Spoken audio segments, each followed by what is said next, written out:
for this? They went to a party. Whose was the party?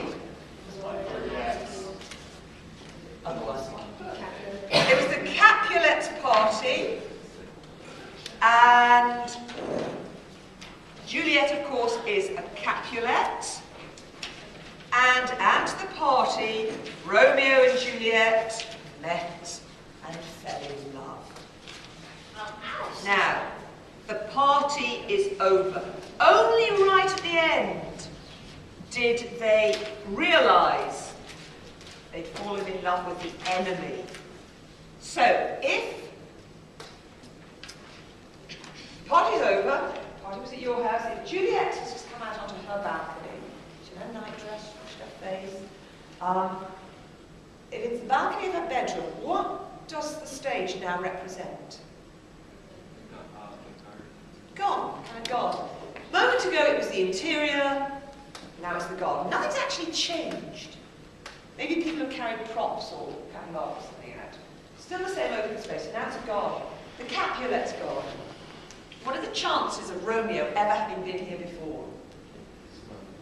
Very slim. Slim to zero. His enemy's gone. So it's dangerous and unknown. What time is it? Night time. After the party. So it's late, it's dark, it's dangerous. It's actually a stage in broad daylight. You have to make us believe it's dark and dangerous. You've never been here before. Is he expecting to see Juliet? I mean, does he have any rational reason to expect? Does he know the layout of the house? So, although that's the kind of trap, isn't it? We know what's going to happen. They don't.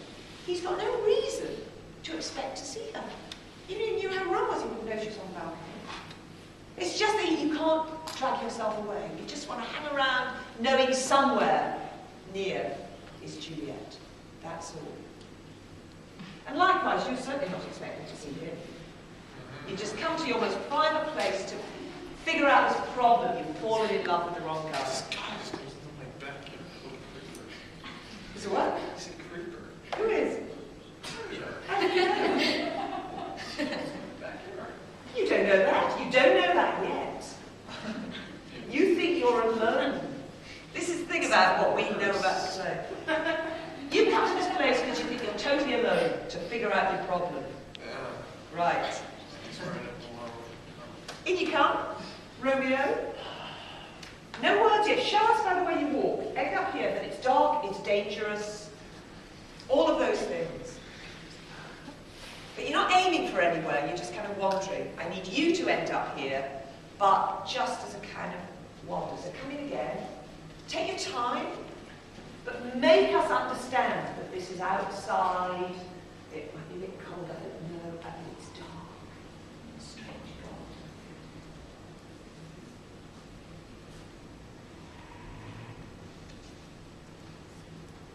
That's nice, good. I'll give you a script, and I just want you to do the first 2 words. But soft.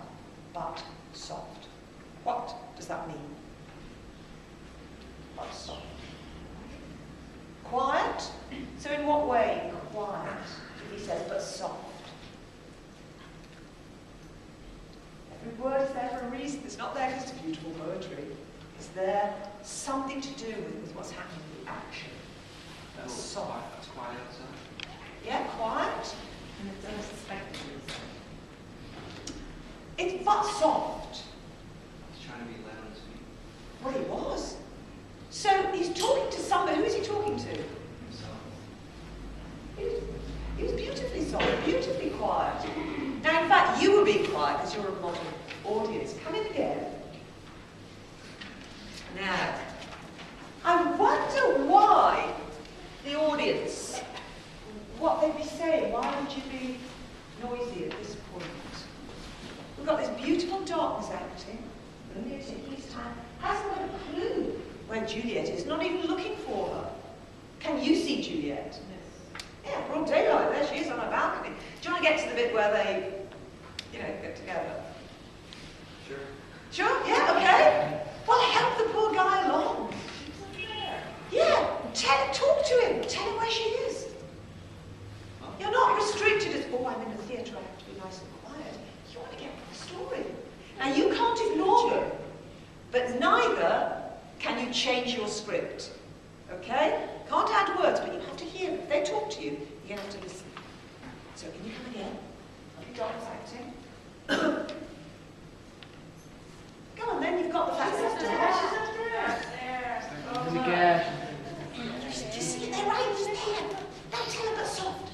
But soft. Oh, that, you made it too easy. Keep going. She's over there, But David. soft. Look at them. You're going to look at them and tell them it's soft. But soft. Now you've got their attention. Keep talking to them. You checked it out. They're right. She is there. Do the rest of that line to them. But you're talking about what you can see up here. What light through yonder window breaks? Okay. Which window do you mean? Okay, so just, yonder is that. So what like yonder window as opposed to those ones? So you're talking to them about... yeah, do that shit again. What light?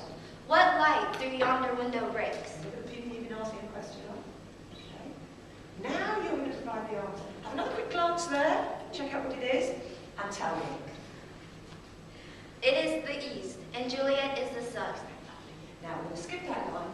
We're going to go to this line. Again, you're talking to them and choose individuals to speak to. That makes it much more personal. You get the results.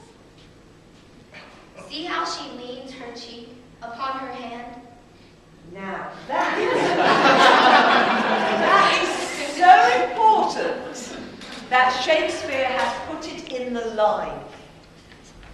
In theatre then, there was no such job as director. So imagine how you do this scene today. What you'd want to establish is the fact that, okay, Romeo has seen Juliet, but she still hasn't got a clue that he's here. She thinks she's alone. And that, even though you're doing it very elegantly, that is not someone going, Romeo, because you're not expecting to see her. It's that. It's, oh my goodness, what kind of a mess am I in? See how she leans her cheek upon her hand. So that only needs the actors to go through the lines once, and this actor does exactly that, and the audience will read that. Oh, right, okay. So it's a very clear gesture. You'll find through all of these plays, there's no director, very little separate stage directions. Often you'll have an addition where later editors, 19th, 20th century editors, have added lots of descriptions of action. They're not in the original. What you get in the original are all of these references in the text, for the actors to pick up on.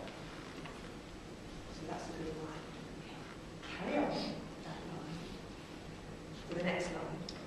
Oh, that I were a glove upon that hand, that I might touch that cheek. That's lovely. I like when you, because I really want to touch her face. You're talking to them, you're friends. Got a relationship going on here, and you want to be there. Touch. Okay, you get a line now. You still believe you're alone. So it's a kind of a sigh.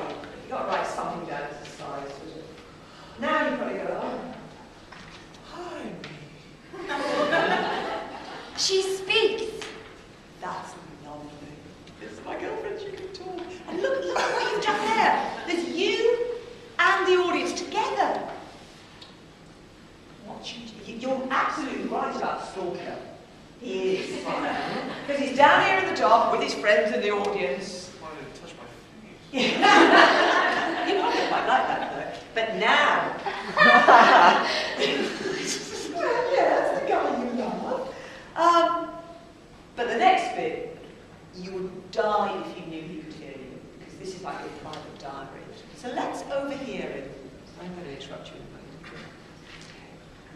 Oh, Romeo, Romeo, wherefore art thou Romeo? Okay, what does that mean? Where are you at? Why are you that Romeo? Why are you that Romeo? Did anyone still say, where are you? It's that weasel word, isn't it? Wherefore. We're here as far as where. Where are you? We know they're going to move reminding us she doesn't know he's there. So yes, wherefore means why. Why are you that, Romeo? Exactly as you said. So you're musing over the problem.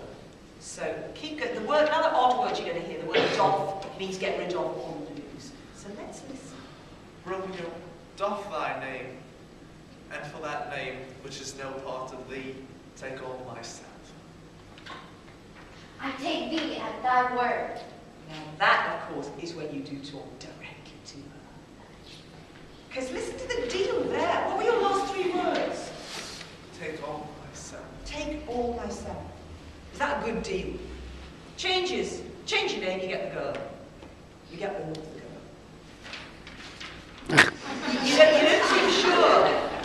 What do you reckon, Audie? A good deal for Romeo? Yeah? Okay. So that is when you can finally, oh, how about you? I want that. I take thee at thy word. It's a deal. And that's the first time you know there's a man in your garden. So, and then a fraction later, it's the man you want. And then a fraction later, you realise I've heard you say these things. But you can't go back on it now. So do your last 3 words and your response. Take all myself. I take thee at thy word.